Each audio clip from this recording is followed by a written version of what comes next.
Uno de los marcos legales que es clave para el combate contra la corrupción, diputada Cornejo, es la ley de enriquecimiento ilícito, pero es una ley bastante longeva, de hace 60 años. La pregunta acá es, ¿qué factores políticos detienen una actualización de ese marco legal?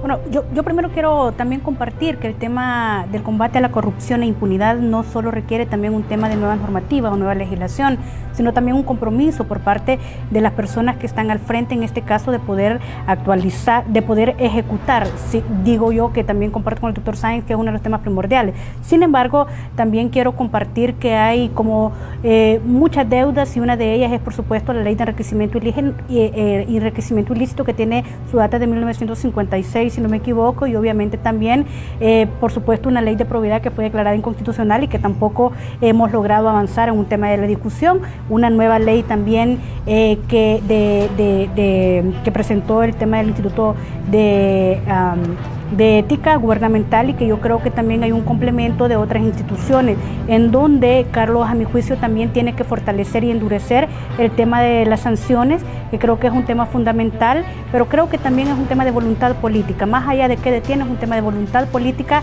de quienes estén interesados verdaderamente en combatir la corrupción, pero sobre todo también en ir eliminando la impunidad en este país. ¿Cree usted entonces que la voluntad política se vuelve el principal obstáculo para no promover leyes, o, lo voy a poner de otra perspectiva, el incentivo para los actos de corrupción en el Estado? Sin duda alguna, creo que tiene que ver con decisiones personales, más allá del tema de voluntad política, porque yo lo voy a decir de esta manera: estamos viendo ahorita que efectivamente las instituciones contraloras están tratando de hacer su control, pero tenemos una actitud por parte del presidente de la República de no querer dejar que las entidades contraloras puedan hacer su trabajo. ¿A qué me refiero? Hemos visto recientemente cómo se ha cerrado por parte del Ministerio de Trabajo una parte de la Corte de Cuentas de la Corte de Cuentas de la República, que justo es la que estaba haciendo auditorías. Hemos visto cómo el Ministerio de Hacienda no ha dejado entrar a los auditores de la Corte de Cuentas. Por lo tanto, sí creo que es una voluntad política, pero sobre todo una voluntad personal e independiente, en este caso de gente como el presidente de la República, que son los obligados a garantizar el funcionamiento de la institucionalidad. Diputado Tenorio, aquí hay un aspecto, partamos un poco de la idea que tenemos un marco legal variado, un marco legal que en alguna medida responde a las necesidades, pero es un tema de voluntad política y falta de implementación, de lo que hemos estado recogiendo en esta primera plática.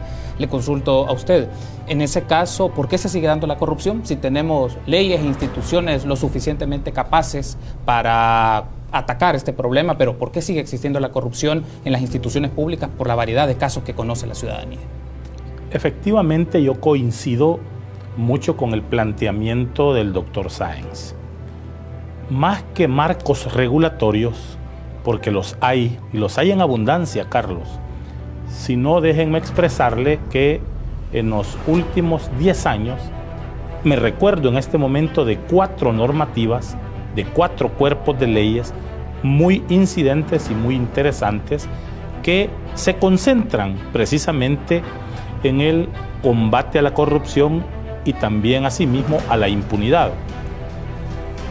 Estando yo ya de presidente de la Comisión de Legislación y Puntos Constitucionales, aprobamos la Ley de Extinción de Dominio. Esa es una herramienta que en este momento está siendo bastante útil por parte de los aplicadores de justicia. La Ley de Extinción de Dominio. Antes de eso, podría decirse que en la última década también se crea el Instituto de Acceso a la Información Pública, con la Ley de Acceso a la Información Pública. El Tribunal de Ética Gubernamental también, que se ha creado prácticamente en tiempos recientes, y cuando yo expreso esa circunstancia, me decanto, Carlos, porque haya un fortalecimiento institucional en estos entes contralores y cada quien cumpliendo su rol en el combate a la corrupción.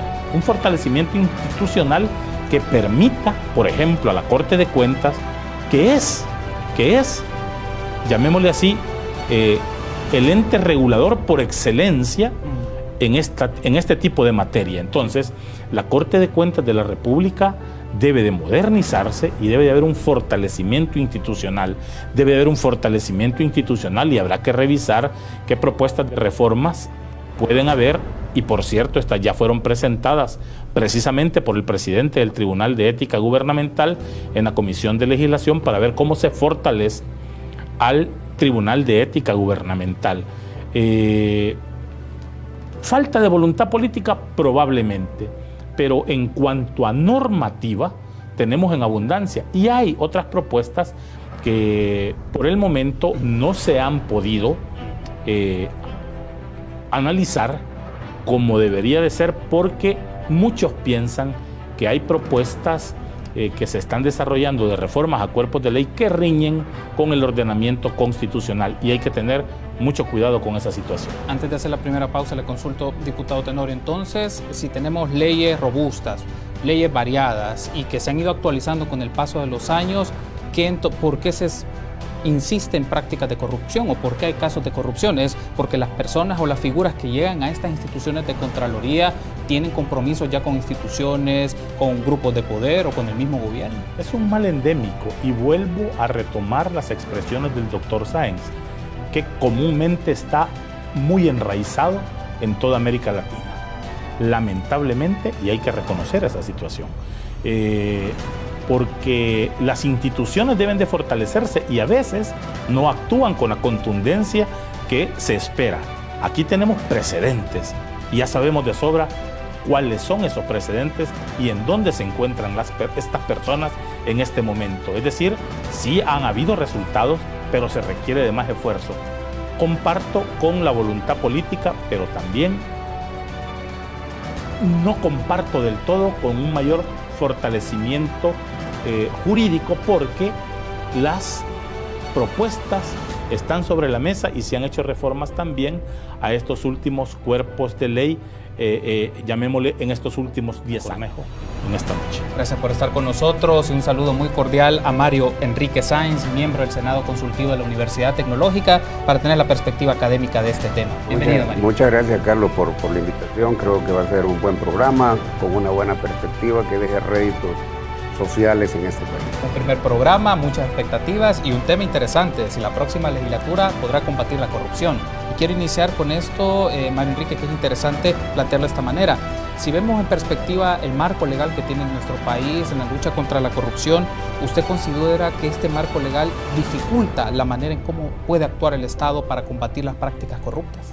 Fíjate que en primer lugar creo que pudieran señalarse algunas falencias al orden jurídico relativo al combate o a la prevención y combate de la corrupción.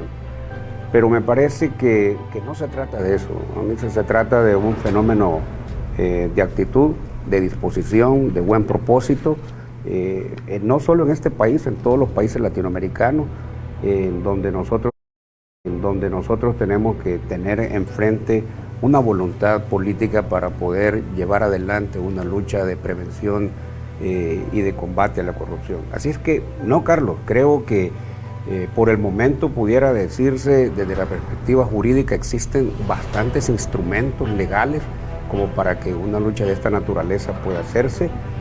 Es cierto que probablemente se necesiten algunas actualizaciones, alguna modernización de la legislación, pero en general existe una serie de instituciones relativas a la posibilidad de tener competencias para el combate a la delincuencia. De hecho, ha sido reconocido así por muchas sentencias de la Sala de lo Constitucional, y en ese sentido me parece que, si bien es cierto, bueno, compartiendo aquí con los señores diputados, se puede ver hacia el futuro la necesidad de una adecuación según las necesidades coyunturales que se vayan teniendo.